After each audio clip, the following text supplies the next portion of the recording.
तो दोस्तों इस लेक्चर में हम लोग समझने जा रहे हैं टाइप्स ऑफ डेटाबेसेस एडब्ल्यूएस के अंदर।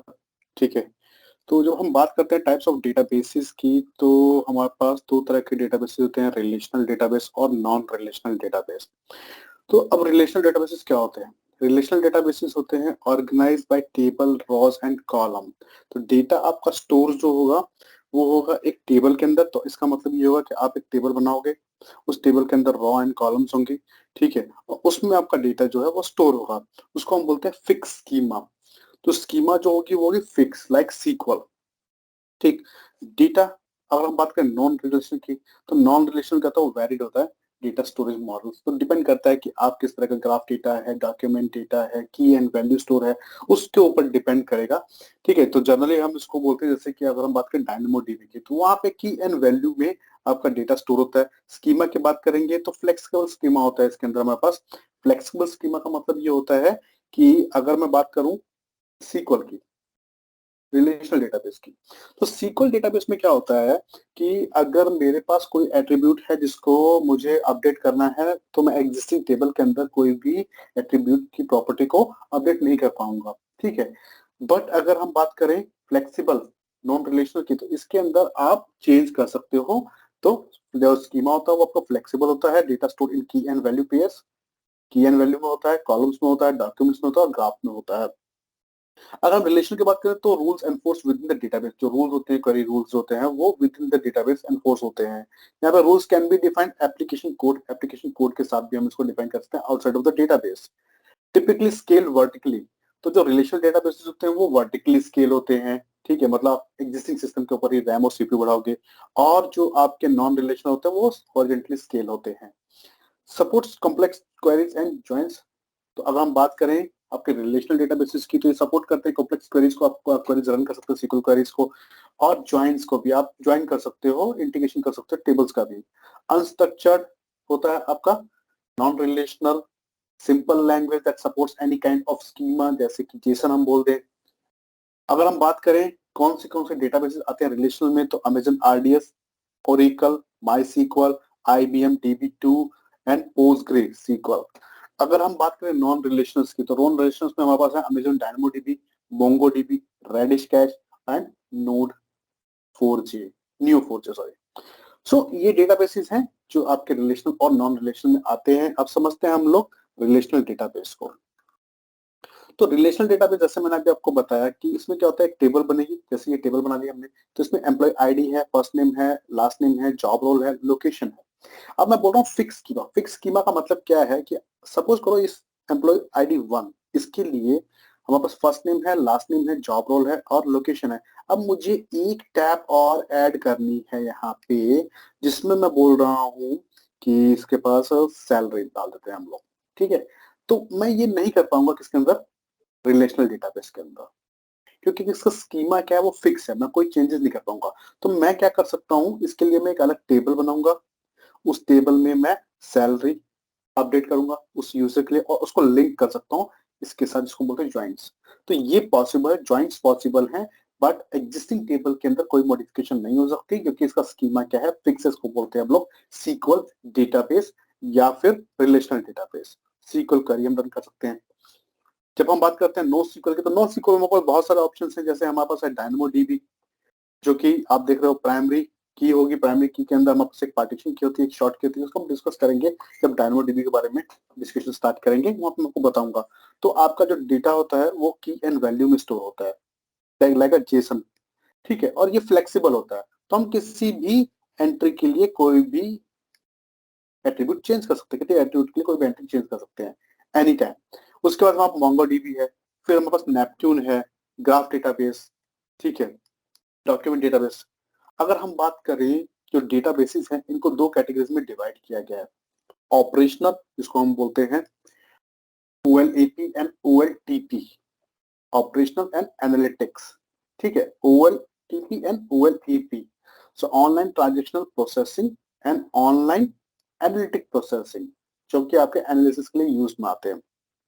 तो अगर मैं बात करूं OLTP की, ट्रांजेक्शनल डेटाबेसेस की, सो प्रोडक्शन डीबी, जो हम प्रोडक्शन में यूज करते हैं डेटाबेस, जैसे सीक्वल हो गया, माई सीक्वल हो गया, ओरेकल हो गया, इनको हम बोलते हैं OLTP databases. So transaction example adding customers, ठीक है, records, checking stock availability, insert update and delete your tables. When it comes to analytics, तो एनालिटिक्स में क्या होता है कि डेटा वेयर हाउस जैसे रेडशिफ्ट होगा हमारा, typically separated from the customer facing databases. तो कस्टमर फेसिंग डेटाबेसेस से सेपरेट होते हैं, पर अल्टीमेटली जो कस्टमर फेसिंग डेटाबेसेस होते हैं उनका सारा डेटा, मान लो मेरे पास अगर 10 ये OLTP डेटाबेसेस हैं, तो अल्टीमेटली मैं ये 10 के 10 OLTP डेटाबेसेस लास्ट में जाके एक OLAP डेटाबेस में स्टोर करूंगा, एक डेटा वेयर हाउस के अंदर, ठीक है। और उसके बाद मैं अपना ETL परफॉर्म करूंगा, extract transform and load, that means analysis start करूंगा। तो अब यहाँ पे हम बात करें अगर short transaction and simple queries के लिए यूज में आता है OLTP। OLAP long transaction and complex queries के लिए यूज में आता है। Relational examples like Amazon RDS हो गया, आपका ओरेकल हो गया, IBM DB2 हो गया, MySQL हो गया, ये सब के सब क्या है OLTP हैं। अगर हम इधर बात करें तो अमेजन रेडशिफ्ट हो गया, टेराडाटा हो गया, HP वर्टिका, ये सब क्या है, ये आपके डेटा वेयर हाउसेस OLAP हैं। नॉन रिलेशनल डेटाबेस में अगर हम बात करें कि कौन से आते हैं OLTP में, तो MongoDB है, कैसेंड्रा है, Neo4j है और HBase है। अगर हम इधर बात करें नॉन रिलेशनल में डेटा वेयर हाउसेस के अंदर और OLAP के अंदर, तो अमेजन EMR है और मैप रेड्यूस है। तो ये ऑप्शंस हैं जो हमें याद रखने हैं, क्योंकि कई बार हमसे इंटरव्यू पूछ लिया जाता है। ऑपरेशनल वर्सेस एनालिटिक, तो आप ये देख रहे हो कि ऑपरेशनल डेटाबेस क्या होगा, ये आपका कस्टमर डेटाबेस होगा। तो सारी एप्लीकेशन जो भी डेटा रिसीव करती है वो आपका OLTP में जाके स्टोर होगा, जैसे कि अमेजन RDS, इसमें बहुत सारे डेटाबेस इंजन होते हैं।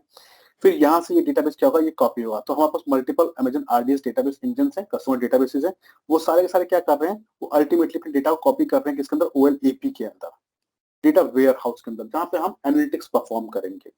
तो ये एक प्रोसेस होता है डेटा स्टोर करने का और उसके बाद उसको रिप्रेजेंट करने का। अगर मैं बात करूं AWS डेटाबेसेस की, तो हम कहां कहां स्टोर कर सकते हैं, तो मैं डेटाबेस को होस्ट कर सकता हूं अमेजन EC2 के ऊपर। बट उसमें क्या होगा, EC2 क्या होगा, एक इंफ्रास्ट्रक्चर एज ए सर्विस होगा हमारे पास, है ना। तो वहां पे आपको फुल कंट्रोल मिल जाएगा इंस्टेंस के ऊपर और डेटाबेस के ऊपर, बट आप रिस्पॉन्सिबल होगे उसके लिए। Third party database engine not available into RDS। अगर हम थर्ड पार्टी डेटाबेस इंजन की बात करें जो RDS में अवेलेबल नहीं है, तो उनको हम होस्ट कर सकते हैं किसके ऊपर, EC2 के ऊपर। अगर मैं बात करूं RDS की, so need traditional relational databases, ठीक है, मैं RDS पे चला जाऊंगा। RDS के अंदर बस मल्टीपल इंजन हैं, जैसे कि ओरेकल है, पोस्टग्रेसql है, माइक्रोसॉफ्ट SQL सर्वर, MariaDB है, माइक्रोसॉफ्ट SQL है और SQL server, sorry MySQL server है। और आपको आज जो अभी कुछ दिनों पहले ही रिसेंटली जो चेंजेस हुए उसमें आपको IBM DB2 भी मिल जाएगा इसके अंदर, RDS के अंदर ही, ठीक है। आपको अमेजन अरोरा मिल जाएगा RDS में। सो data is well formed and structured just because ये एक रिलेशनल डेटाबेस है। अगर हम बात करें नॉन रिलेशनल की, तो नॉन रिलेशनल हमारे पास DynamoDB है, NoSQL database, in-memory performance, high EIO needs. That is, if you need a low latency database, you will go with DynamoDB। और डायनेमिक स्केलिंग होती है इसके अंदर, so based on your number of read and write, ये automatically scale कर जाएगा। Redshift data ware house है। So Redshift is a data warehouse for large volume of aggregated data, जहाँ पे आप अपने डेटा को स्टोर कर सकते हो डिफरेंट डिफरेंट सोर्सेज से। उसके बाद हमारे पास अमेजन इलास्टिक कैश। जब हम बात करते हैं कैशिंग की, अगर हमें फास्टर रिस्पॉन्स चाहिए किसके लिए, अपने OLTP डेटाबेसेस जो हैं उन पे अगर मुझे फास्टर रिस्पॉन्स चाहिए, तो मैं क्या करूंगा, एक इन मेमोरी डेटाबेस को यूज कर लूंगा जो बोलते हैं इलास्टिक कैश। उसके बाद EMR, elastic map reduce analytic workload using Hadoop framework. तो ये क्या है, ये एक बिग डेटा का फ्रेमवर्क है AWS के अंदर। आप या तो ऑन प्रेमाइसेस में अपना बिग डेटा हेडोप फ्रेमवर्क यूज कर रहे हो, या फिर आप क्लाउड के अंदर आओगे तो अमेजन EMR आपको ऑप्शन मिल जाएगा। अगर हम बात करते हैं अब रिलेशनल डेटाबेस सर्विसेज की, तो RDS क्या है, RDS है रिलेशनल डेटाबेस सर्विसेज, जो कि आता है PaaS के अंदर, प्लेटफॉर्म एज ए सर्विस। जब मैं बोलता हूँ प्लेटफॉर्म एज ए सर्विस, इसका मतलब क्या है, इसका मतलब ये कि मुझे EC2 इंस्टेंस नहीं बनाना है, मुझे उससे कनेक्ट नहीं करना है, मुझे डेटाबेस को इंस्टॉल, पहले हम डाउनलोड करेंगे डेटाबेस उसके अंदर, तो मुझे डाउनलोड नहीं करना है, ठीक, मुझे इंस्टॉल नहीं करना है, ठीक। उसके बाद बैकअप, पैचिंग, ये सब जो है ये सब आपको ही मैनेज करना होगा, हाई अवेलेबिलिटी आपको मैनेज करना होगा। बट अगर RDS की बात करें तो AWS आपको ऑफर कर रहा है एक ऐसा डेटाबेस जो रेडी टू यूज है, विद इन फ्यू मिनट्स आपको डेटाबेस मिल जाएगा, जो हाईली अवेलेबल एंड स्केलेबल है। Why? Just because it's managed by AWS। तो क्या आप देख रहे हो, RDS is managed relational database, एक मैनेज रिलेशनल डेटाबेस है। RDS run on Amazon EC2 instances, so you must choose an instance type. इसका मतलब क्या है, अल्टीमेटली रन तो EC2 इंस्टेंस के ऊपर ही होगा, बट वो आपको नहीं मैनेज करना, बट हाँ आपको इंस्टेंस टाइप जरूर चूज करना है कि किस टाइप का हार्डवेयर कॉन्फ़िगरेशन आपको चाहिए, उसके लिए वो आपको चूज करना होगा। अगर हम बात करें कि किन किन डेटाबेस इंजन को सपोर्ट करता है RDS, तो RDS सपोर्ट करता है Amazon अरोरा को, MySQL को, MariaDB को, Oracle को, Microsoft SQL सर्वर को, PostgreSQL को, और IBM DB2 भी अब सपोर्टेड है। अगर मैं बात करूं इसकी स्केलेबिलिटी की, तो ये वर्टिकली स्केल होता है। वर्टिकली स्केल का मतलब क्या होगा, आपको अपना इंस्टेंस का टाइप चेंज करना होगा। अभी आप M4 इंस्टेंस यूज कर रहे हो, ठीक है, तो M4 के अंदर आपको जो CPU और रैम मिल रहा है, आप क्या कर सकते हो, आप अपने CPU और रैम को इंक्रीज कर सकते हो by changing your instance type, that is known as vertical scaling. Disaster recovery and scaling out horizontally. जब हम बात करते हैं डिजास्टर रिकवरी की या हॉरिजेंटल स्केल की, तो हॉरिजेंटल स्केल के अलावा क्या ऑप्शन है कि मैं एक मास्टर और एक स्टैंड बाय बना लूं, ठीक, मल्टी एजेंट एनवायरनमेंट बनाऊं। मतलब ये मेरा VPC है जो आप देख रहे हो, इस VPC के अंदर मेरे पास दो अवेलेबिलिटी जोन है, availability zone A and availability zone B। So availability zone A के अंदर मैंने क्या किया, मैंने अपना स्टैंड बाय रख दिया है, ठीक है, और अवेलेबिलिटी जोन के B के अंदर मैंने क्या रख दिया, अपना मास्टर डेटाबेस। दोनों के बीच में रेप्लिकेशन होगा जो कि सिंक्रोनस होगा, रियल टाइम रेप्लिकेशन होगा, ठीक है। इसको बोलते हैं मल्टी एजेंट, जो कि आपको डिजास्टर रिकवरी से आपको देता है, ठीक है, और आपको फीचर देता है कि अगर इन केस कुछ भी रॉन्ग होता है आपके प्राइमरी डेटा सेंटर के अंदर, तो आपके पास एक बैकअप है, डिजास्टर रिकवरी है, जहां पर फेल ओवर कर सकते हो अपने डेटाबेस को। अगर मैं RDS यूज कर रहा हूं तो RDS ऑटोमेटिकली फेल ओवर करेगा, ठीक है। उसके बाद और परफॉर्मेंस में कैसे इंक्रीज कर सकता हूं, मैं बना सकता हूँ रेट रेप्लिकास अपने डेटाबेस की। तो सारे के सारे जो राइट्स होंगे, राइट रिक्वेस्ट होंगी, वो तो जाएंगे प्राइमरी को, दैट इज मास्टर को, फिर ये रेप्लिकेट हो जाएंगे आपके स्टैंड बाय के अंदर। उसके बाद यहाँ से असिंक्रोनस रेप्लिकेशन जाता है किसको, रीड रेप्लिकास को, और जितनी भी रीड रिक्वेस्ट आपकी एप्लीकेशन रिसीव कर रही है वो जाएंगी किसके पास, रीड रेप्लिकास के पास। अब एक चैलेंज होता है कि रीड रेप्लिका, इससे आपके परफॉर्मेंस तो इंक्रीज हो रही है क्योंकि डेटाबेस की राइट रिक्वेस्ट जो वो मास्टर के पास आ रही है, रीड जो है वो रीड रेप्लिकास के पास आ रही है। पर चैलेंज ये होगा कि रीड रेप्लिका के पास हमेशा आपको मिलेगा स्टेल डेटा, पुराना data. Read replicas are used for scaling database queries, ठीक। तो मैं एक से ज्यादा रीड रेप्लिकास बना सकता हूँ, अपने सारे रीड रिक्वेस्ट को वहां रीड रेप्लिकास पे भेज सकता हूँ rather than sending on your master. तो अब ये हम कर सकते हैं, बट ये चीज आप याद रखना है कि मास्टर और रीड रेप्लिका के बीच में जो रेप्लिकेशन होता है वो असिंक्रोनस होता है, रियल टाइम में नहीं होता है। तो ऑब्वियसली मेरे को जो मेरा रीड रेप्लिका होगा उसके पास स्टेल डेटा मिलेगा, पुराना डेटा मिलेगा, अप टू डेट नहीं होगा वो, ठीक है। अब बात करते हैं, थोड़ा सा और चलते हैं इन डेप्थ RDS के बारे में। सो RDS यूज EC2 इंस्टेंस, जो हमें पता है। You must choose an instance type, ठीक है, तो आपको एक इंस्टेंस टाइप चूज करना होगा।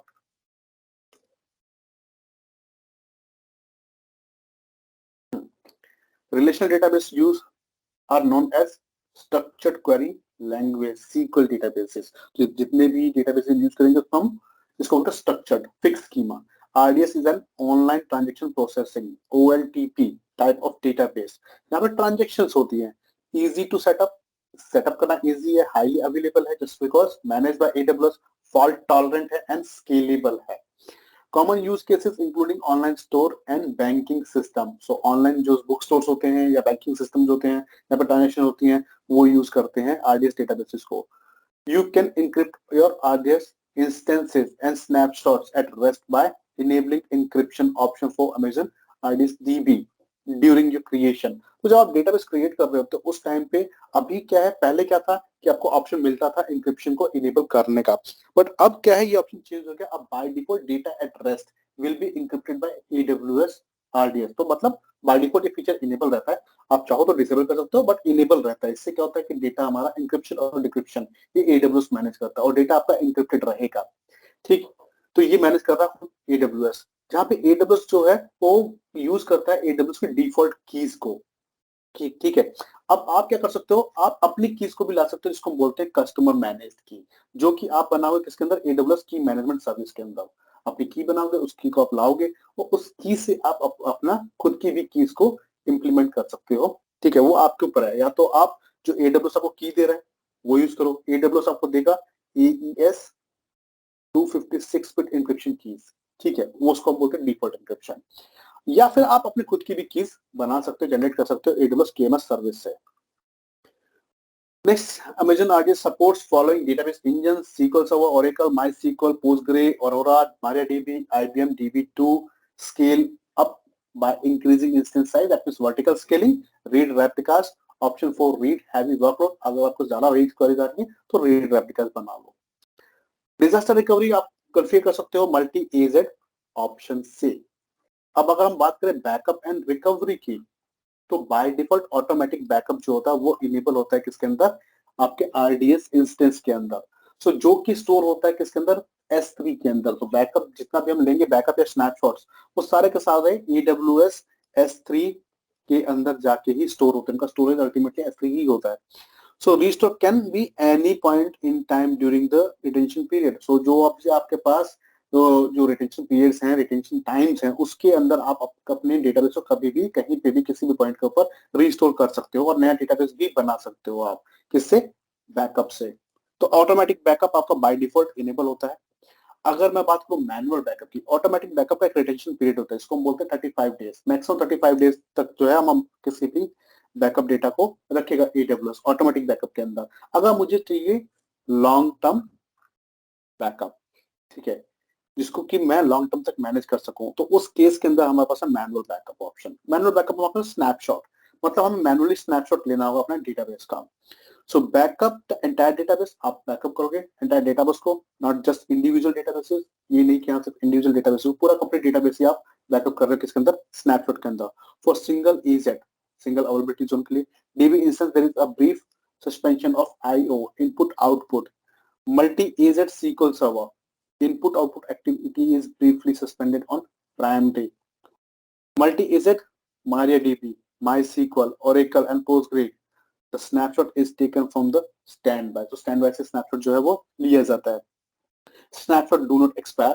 Snapshot जो होते हैं वो expire नहीं होते, क्यों? क्योंकि ये till snapshot live cycle, till then you are not going to delete it। जब तक हम लोग इसको डिलीट नहीं करेंगे तब तक snapshot नहीं डिलीट होगा आपके अकाउंट में। तो ये क्या है, लॉन्ग टर्म बैकअप है आपके पास। फिर हमारे पास एक मेंटेनेंस विंडो आती है डेटाबेस के अंदर। जब आप डेटाबेस बनाओगे तो आपको एक मेंटेनेंस विंडो का ऑप्शन मिलेगा, जहां पे आप पैचिंग, ठीक है, और जो भी इसका वर्जन अपग्रेड है उसको मैनेज कर सकते हो। So operating system and DB patching can be required taking the database offline. इसका मतलब यहाँ पे डाउन टाइम आएगा डेटाबेस के ऊपर, ठीक है, अगर कोई वर्जन अपग्रेड हो रहा है या पैचिंग हो रही है। सो आप क्या कर सकते हो, आप एक मेंटेनेंस विंडो डिजाइन कर सकते हो। So by default a weekly maintenance window is configured. So by default आपकी जो विंडो होगी वो ये इस तरह से आपको दिखाएगा उसके अंदर, जब आप डेटाबेस बनाओगे तो वहां पे आप क्या कर सकते हो, बाय डिफॉल्ट वीकली होता है, आप चाहो तो उसको कस्टमाइज कर सकते हो अपने अकॉर्डिंग। नॉन बिजनेस आवर्स के अंदर आप उसको पैच कर सकते हो। You can choose your on maintenance window, आप इसको कस्टमाइज कर सकते हो, ठीक, अपने हिसाब से।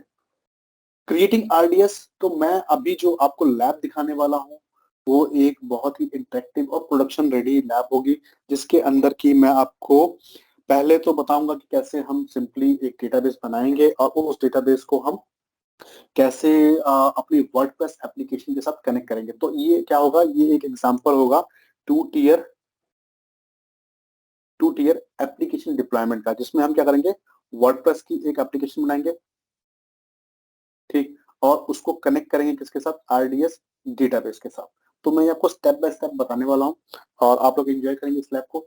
तो देखिए, और बहुत ही आपको ये नॉलेज देगी, बहुत ही नॉलेजफुल लैब है ये। तो फोकस करिए लैब के ऊपर। मैं चलता हूँ अपने पोर्टल के ऊपर, आपको दिखा देता हूँ। तो सबसे पहले मैं एक RDS डेटाबेस बना देता हूँ, क्योंकि डेटाबेस बनाने के बाद ये 5 से 10 मिनट लेता है, ठीक है, 5 मिनट से 10 मिनट तक ये लेता है डेटाबेस को रेडी करने में।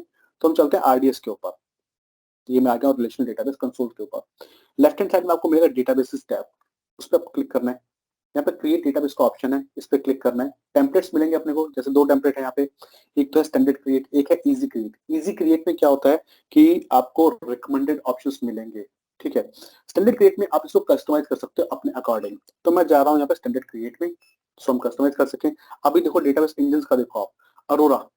अरोरा में क्या होता है कि अरोरा एक डेटाबेस इंजन है जो कि आपका पोस्टग्रे और माई सीक्वल कंपेटेबल है, तो इसमें आपको अगर चाहिए माई सीक्वल कंपेटेबल तो आप माई सीक्वल कंपेटेबल सेलेक्ट कर सकते हो, या फिर पोस्टग्रे तो पोस्टग्रे, तो ये आपके ऊपर डिपेंड करता है। फिर माई सीक्वल है, हमारे पास मारिया डीबी है, ओरेकल है, पोस्टग्रे सीक्वल है, माइक्रोसॉफ्ट सीक्वल सर्वर है, एंड आईबीएम DB2 ये रिसेंटली ऐड हुआ है, याद रखना। मैं जा रहा हूँ माई सीक्वल के साथ, तो यहाँ पे मैं सिलेक्ट करता हूँ माई सीक्वल। उसके बाद माई सीक्वल कौन सा वर्जन चाहिए आपको, तो मैं जो उसका पहला वर्जन है वो ले लेता हूँ, आप कोई भी वर्जन सेलेक्ट कर सकते हो, टोटली आपके ऊपर है। अभी टेम्पलेट्स की बात करूँ तो 3 तरह के टेम्पलेट है। प्रोडक्शन, जिसमें आपको सारे फीचर मिलेंगे मल्टी एजेंट डिप्लॉयमेंट के साथ, dev and test, free tier. So अभी मैं आपको दिखा रहा हूँ फ्री टियर, बाद में मैं आपको मल्टी एजेंट भी नेक्स्ट लैब के अंदर दिखाऊंगा। डेटाबेस आइडेंटिफायर, तो डेटाबेस जब बनेगा तो इसका एक डीएनएस आइडेंटिफायर बनेगा, डीएनएस नेम जिसको आप बोल सकते हो, तो उसमें आपका ये नेम इंक्लूड हो जाएगा। आप चाहो तो उसको चेंज कर सकते हो, या तो एज इट इज यूज कर सकते हो, मैं एज इट इज ही जा रहा हूँ। फिर यूजर नेम आपका डेटाबेस का आपको याद रखना है, जो भी यूजर नेम है, एडमिन है तो मैं एडमिन के साथ ही जा रहा हूँ, ये आपको याद रखना है। उसके बाद मास्टर पासवर्ड, मास्टर पासवर्ड जो है आप दोगे यहाँ पे,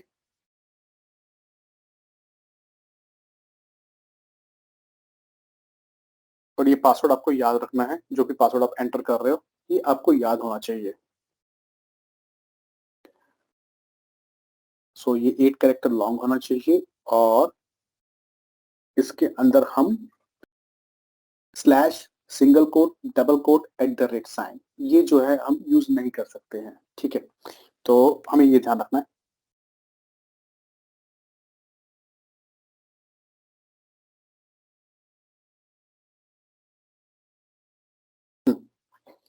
तो मैंने कंफर्म कर दिया मैं पासवर्ड, आप चाहो तो ऑटो जनरेट भी कर सकते हो, तो AWS भी आपके लिए पासवर्ड जनरेट कर देगा। स्क्रॉल डाउन करते हैं, यहाँ पे देखो इंस्टेंस टाइप दिखा रहा है, तो ये आपको रिकमेंड कर रहा है कि DB-T3 माइक्रो ये इंस्टेंस टाइप जो है ये फ्री टियर में अवेलेबल है। आप स्क्रॉल डाउन करोगे तो आपको बाकी सारे टाइप से दिखा रहा है, बट वो क्या है, वो सारे के सारे जो है वो ग्रेड आउट है। DB-T2 माइक्रो अवेलेबल है हमारे पास फ्री टियर के अंदर, तो आप जो है अपना इंस्टेंस टाइप यहाँ से सेलेक्ट कर सकते हो अगर आप प्रोडक्शन या डेवन टेस्ट में जा रहे हो। मैं जा रहा हूँ बाय डिफॉल्ट। स्टोरेज टाइप तो आपको जनरल पर्पज SSD GP2 दिखा रहा है, आप चाहो तो IO1, ठीक है, GP3, या फिर मैग्नेटिक, नॉर्मल मैग्नेटिक ड्राइव भी चूज कर सकते हो। फॉर लैब के लिए मैं क्या करता हूँ, मैग्नेटिक ड्राइव चूज कर लेता हूँ, स्टोरेज 5 GB रखता हूँ, मिनिमम 5 GB हम यूज कर सकते हैं, तो मैं उसको यूज करता हूँ, मिनिमम साइज के साथ मैं जाता हूँ लैब के लिए। कनेक्टिविटी जो इशू है, कनेक्टिविटी टाइप जो है उसमें आप देखो, do not connect to EC2 instance computer resource, ठीक है। IPv4 टाइप मेरी कनेक्टिविटी होगी, आप IPv6 यूज कर रहे हो तो आप ड्यूल स्टैक मोड यूज कर लेना, जिसमें आपका IPv4 और IPv6 दोनों ही काम करेंगे। तो फिलहाल मैं इसमें डिफॉल्ट कॉन्फ़िगरेशन के साथ ही जा रहा हूँ। फिर VPC, तो अब यहाँ पे क्या है, अभी फिलहाल के लिए मैं डिफॉल्ट VPC ही ले लेता हूँ, ठीक है। और जो नेक्स्ट लैब आपको दिखाऊंगा मल्टी एजेंट, तो वहाँ पर मैं अपने कस्टम VPC के अंदर आपको उसको डिप्लॉय करके दिखाऊंगा। तो यहाँ से हम चलते हैं, नीचे आते हैं, और मैं लेता हूँ DB सबनेट ग्रुप, तो ये ऑटोमेटिकली एक डिफॉल्ट सबनेट ग्रुप बना देगा जिसके अंदर आपके सबनेट्स ऐड होंगे। तो मैं सिलेक्ट कर लेता हूँ अपना VPC, जो कि है डिफॉल्ट सिक्योरिटी ग्रुप, और उसके बाद अवेलेबिलिटी जोन्स जिसमें कि आपका डेटाबेस डिप्लॉय होगा। तो मैं US ईस्ट 1A को सिलेक्ट कर लेता हूँ, जिसमें मेरा DB इंजन डिप्लॉय हो, क्योंकि हम अभी फ्री टियर में है तो मल्टी एजेंट डिप्लॉयमेंट होगी नहीं, सिंगल अवेलेबिलिटी जोन में ही होगा। तो आप चाहो तो अपना एक अवेलेबिलिटी जोन यहाँ से चूज कर सकते हो, अदरवाइज AWS तो चूज करेगा ही करेगा आपके बिहाफ के ऊपर, ठीक है। तो अब हमने क्या क्या सिलेक्ट किया, मैं फिर से बता देता हूँ आपको।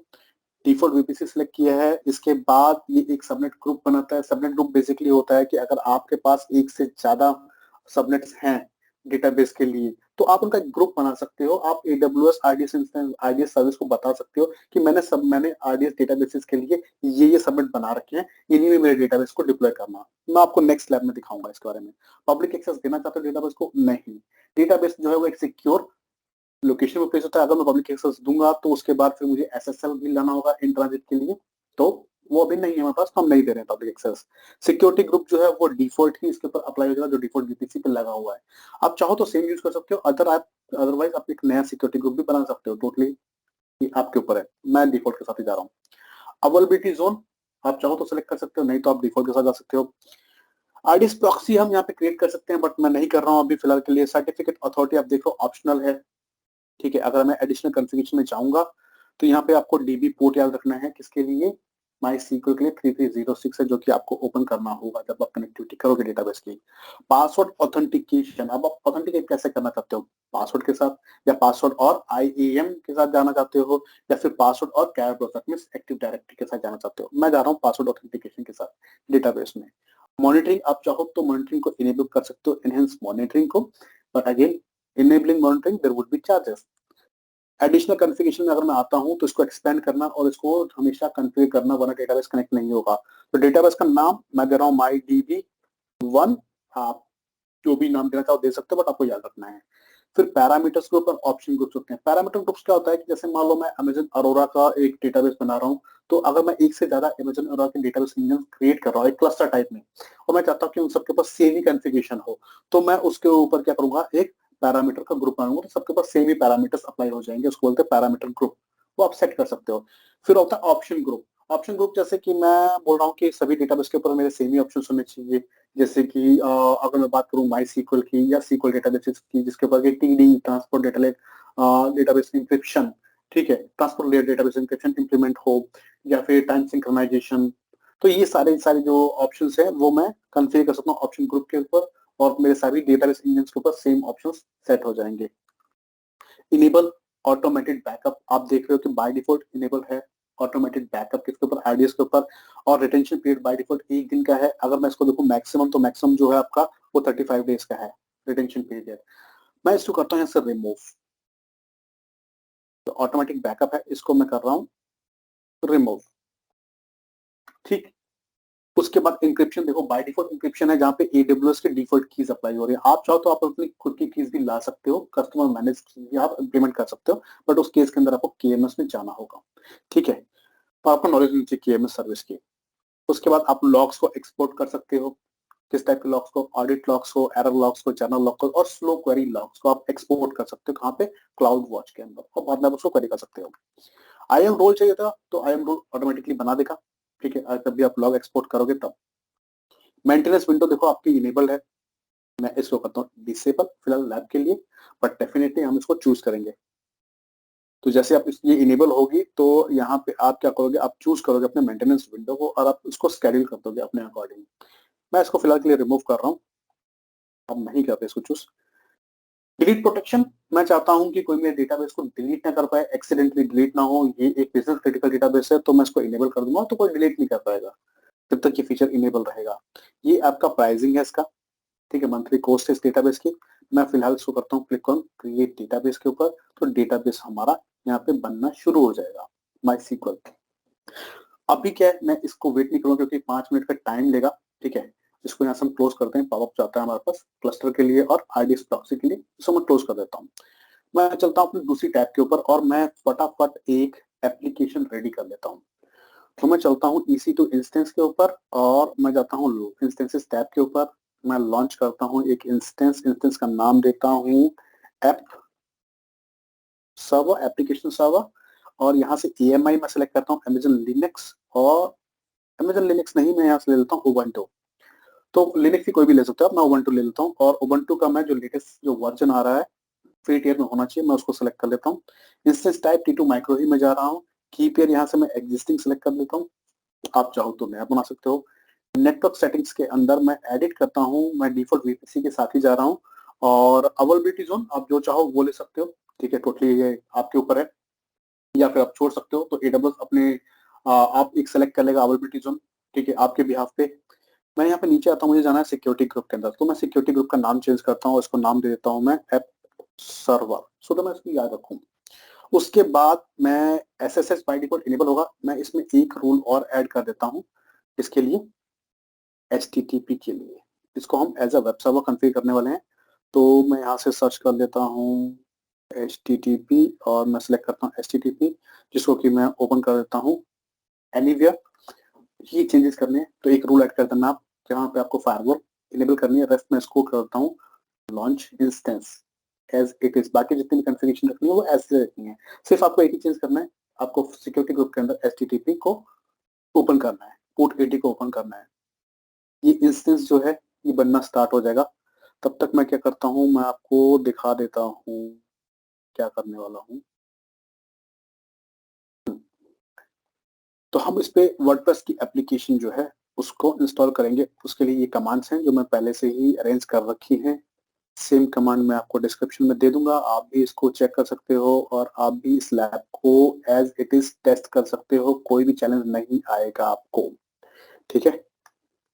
तो मैं आपको स्टेप बाय स्टेप दिखाऊँगा, तब तक मैं अपना टर्मिनल ऑन कर लेता हूँ और जो मेरा की है आप देख रहे हो, Ignition.pam, इससे मैं कनेक्ट करने वाला हूँ। तो मैं cd स्पेस डेस्कटॉप पे आ जाता हूँ या फिर मैं कनेक्ट करने वाला हूँ अपने इंस्टेंस को। तो चलते हैं, देखते हैं इंस्टेंस रेडी हुआ या नहीं हुआ। तो इंस्टेंस मेरा हो गया रेडी। इसको मैंने किया सेलेक्ट और मैं जाता हूँ कनेक्ट टैब पे। यहाँ पे आता हूँ मैं एसएसएस क्लाइंट के ऊपर। पहले मैं कॉपी करूँगा थर्ड कमांड, जिससे कि मैं परमिशन चेंज कर दूँ अपने की प्राइवेट की। उसके बाद फिर मैं कॉपी कर लेता हूँ एग्जाम्पल कमांड और उसको पेस्ट कर देता हूँ। अगर आपको EC2 क्या है, कैसे है, उसकी जितनी प्रॉपर्टीज है उसके बारे में कोई नॉलेज नहीं है, तो मैंने ऑलरेडी वीडियो डाल रखी है EC2 के लिए, तो आप वो जाके प्लेलिस्ट में चेक कर सकते हो और आपको कंप्लीट इन्फॉर्मेशन मिल जाएगी सभी प्रॉपर्टीज की, सभी टैब्स की EC2 की। तो अब करते हैं कनेक्ट हम अपने इस इंस्टेंस को। ठीक है, यहाँ पे टाइप करते हैं यस और ये इंस्टेंस मेरा हो गया है कनेक्ट, जो कि आप देख रहे हो। ठीक है, तो जैसे ही मेरा इंस्टेंस कनेक्ट हो जाएगा, अब अपने को क्या करना है, अब अपने को कमांड्स एग्जीक्यूट करनी है। तो मैं इसको थोड़ा सा अरेंज कर लूँ टर्मिनल को अपने। सबसे पहले हम क्या करेंगे, हम करेंगे sudo कमांड को run, sudo space su root privilege लेंगे। उसके बाद मैं पहली कमांड करता हूँ जो हमारी रेपोजिटरीज होती हैं लिनक्स की, उसको अपडेट करने के लिए। तो इसको अपडेट कर देते हैं। कमांड एग्जीक्यूट होगी, ये अपडेट कर देगी आपकी रेपोजिटरी को। उसके बाद हम अपग्रेड करेंगे अपनी रेपोजिटरी को। नेक्स्ट कमांड जो है वो अपग्रेड करने के लिए है।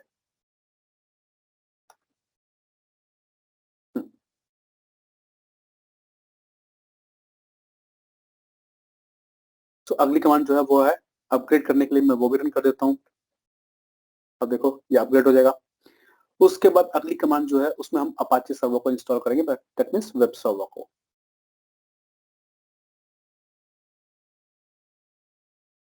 तो ये कमांड्स जो मैं आपको दिखा रहा हूँ, ये सिंपली आपको एज इट इज कमांड्स को कॉपी और पेस्ट ही करना है, कोई चेंजेस नहीं करने, कोई कस्टमाइजेशन नहीं करना। आपको एज इट इज आपको कॉपी पेस्ट करना है। आपका वर्डप्रेस जो है आपकी उबुंटू वर्चुअल मशीन के ऊपर इंस्टॉल हो जाएगा।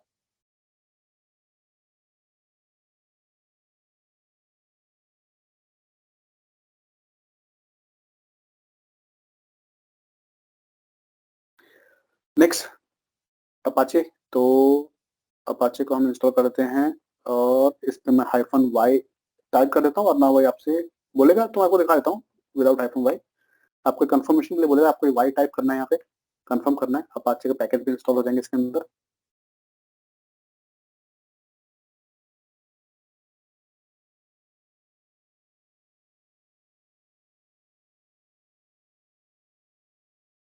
ओके पे क्लिक कर देना आपको। उसके बाद हम आते हैं सिस्टम CTL के ऊपर और स्टार्ट कर देते हैं अपाचे की सर्विस को जो हमने इंस्टॉल किया है, और फिर इनेबल करते हैं अपाचे सर्विस को। इसके बाद मैं क्या करता हूँ, जो आपका टर्मिनल है इसको पहले क्लियर करते हैं, फिर उसके बाद अगली कमांड जो है वो एग्जीक्यूट करते हैं। तो अब हम PHP इंस्टॉल करने वाले हैं। तो PHP इंस्टॉल करने के लिए ये कमांड्स है हमारे पास। सबसे पहले हमें PHP के पैकेजेस चाहिए होंगे, तो वो कमांड्स हम रन करते हैं one by one. Y press करना है आपको इस कमांड के बाद, एक्सेप्ट करना है इसको। फिर से मैं सिलेक्ट करता हूँ अपनी सर्विस को, जो सर्विस हमने इनेबल करनी है। स्पेस की यूज मत है आपकी, मैं यहाँ पे स्पेस की से आप एक सर्विस को सिलेक्ट करके और इसको इनेबल कर दो। तो ये इसलिए कि हाइपरवाइजर जो है आपका वो सर्विस को फाइंड नहीं कर पा रहा। नेक्स्ट कमांड PHP के लिए press enter. As it is ये सारी कमांड जो है हमें रन करनी है। मैं नेक्स्ट जो है PHP इंस्टॉल करने के लिए नेक्स्ट कमांड हम रन करेंगे यहाँ पे। तो इस कमांड से हमारा PHP इंस्टॉल हो जाएगा। वाई प्रेस कर देना, कंफर्म कर देना।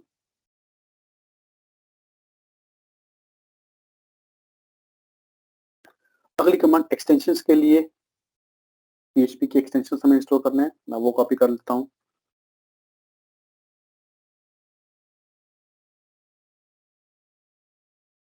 पेस्ट करते हैं इसको यहाँ पे, एंटर कर देते हैं।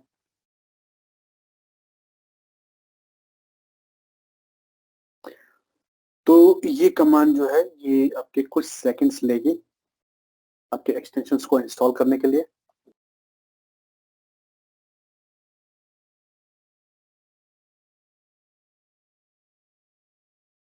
जैसे ये हो जाएगा उसके बाद हम वर्डप्रेस के पैकेज को डाउनलोड करेंगे इस कमांड से, इंटरनेट से। तो ये हो गया हमारा फिनिश यहाँ पे। और नेक्स्ट हम चलते हैं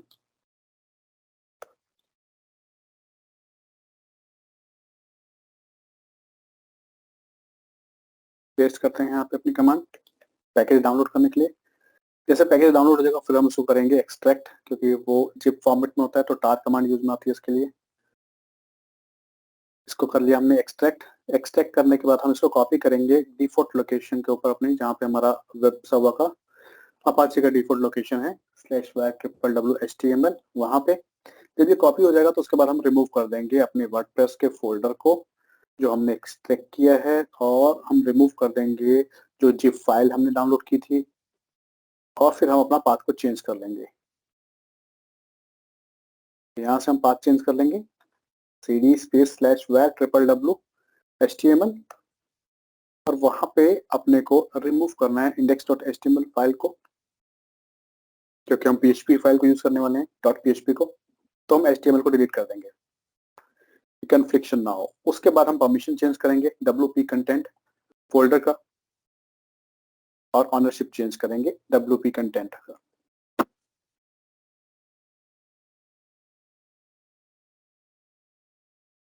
फिर अब ये हमारा कंप्लीट हो चुका है, तो मैं यहाँ से रन करता हूँ systemctl रीस्टार्ट अपाचे 2।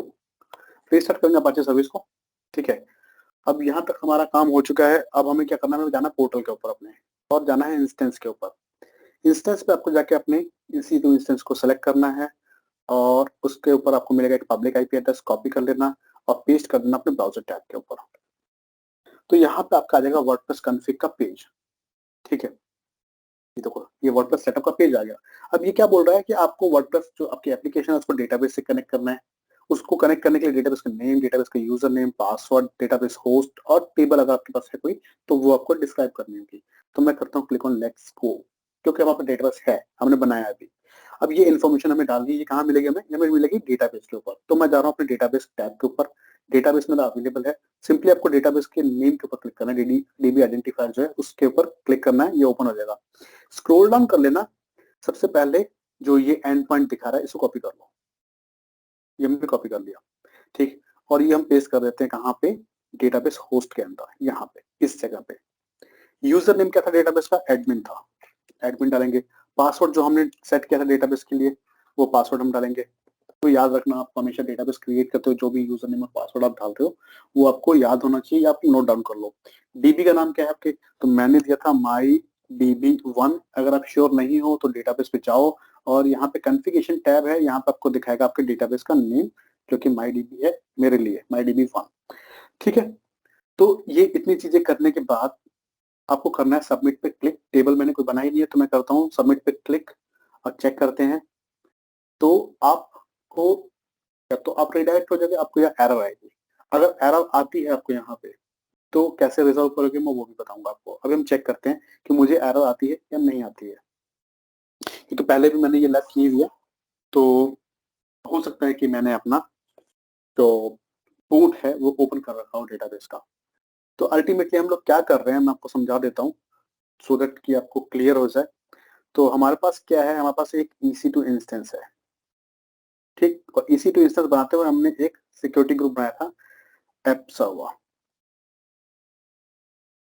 ठीक है। अब यहाँ पे हमारे पास डेटाबेस है RDSDB MySQL, उसके ऊपर भी एक सिक्योरिटी ग्रुप है डिफॉल्ट।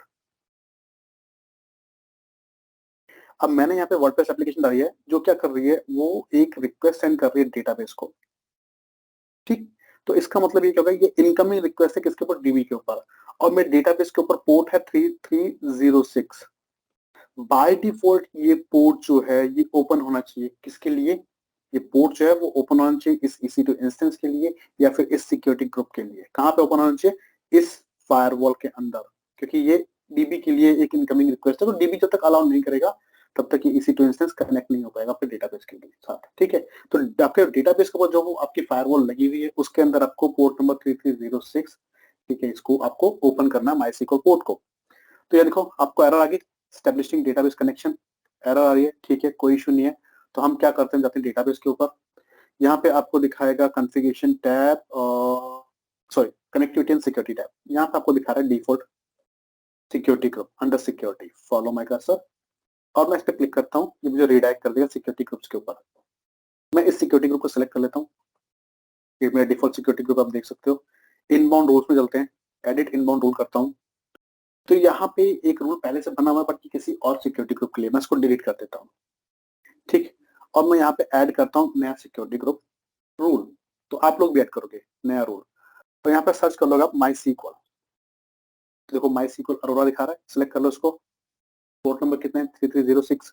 सोर्स क्या होगा, तो सोर्स में या तो आप अपना नेटवर्क एड्रेस डाल दो, सबनेट एड्रेस डाल दो, जिसके अंदर के आपका एप्लीकेशन सब होता है, मींस वर्डप्रेस एप्लीकेशन आपने लॉन्च की है। अगर आपको नहीं समझ में आता है तो सिंपल सी एक काम करना, आप जाना EC2 इंस्टेंस के ऊपर, यहाँ पे सिक्योरिटी टैब होती है, इंस्टेंस सेलेक्ट करने के बाद सिक्योरिटी टैब पे जाना, स्क्रॉल डाउन कर लेना, यहाँ पे सिक्योरिटी ग्रुप दिखाएगा, इस सिक्योरिटी ग्रुप के नेम को याद रखना। जैसे मेरे वाले पे ऐप सर्वर है, आपको अपने सिक्योरिटी ग्रुप का नाम याद रखना है और यहाँ पे वापस आ जाना है, और सोर्स के अंदर ये सिक्योरिटी ग्रुप्स भी दिखा रहा है आपको। यहाँ से मैं ऐप सर्वर सेलेक्ट करूंगा, आप अपना सिक्योरिटी ग्रुप सेलेक्ट करोगे जो कि आपके वर्डप्रेस EC2 इंस्टेंस के ऊपर अटैच है। सिलेक्ट करके इसको सेव रूल कर देना। जैसे हम ये रूल अपडेट कर देंगे किसके अंदर, RDS डेटाबेस की फायरवॉल के अंदर। मैं दोबारा से जा रहा हूँ वर्डप्रेस के ऊपर और ट्राई अगेन करता हूँ, अब मुझे एरर नहीं आएगी।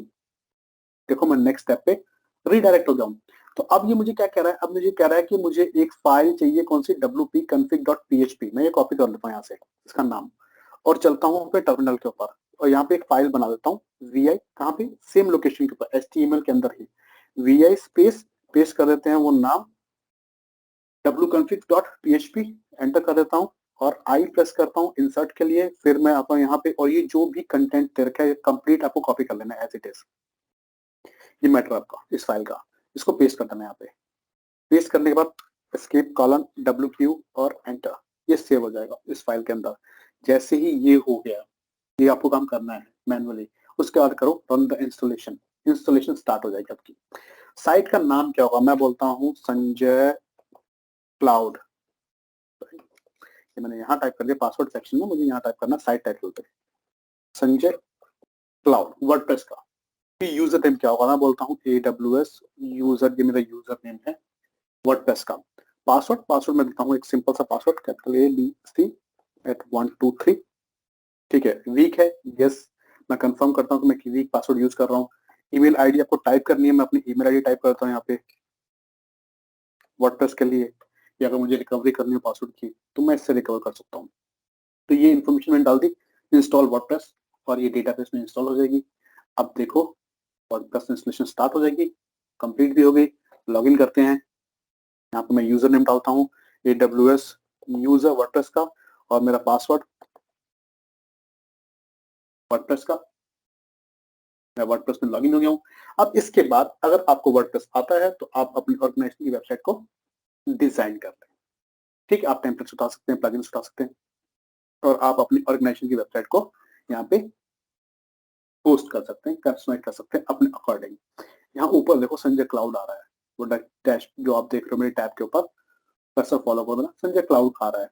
तो इस तरह से हम क्या कर सकते हैं, एक एप्लीकेशन को डेटाबेस इंजन के साथ कनेक्ट कर सकते हैं। तो मेरे ख्याल से ये आप सब लोगों को क्लियर होगा कि कैसे होता है।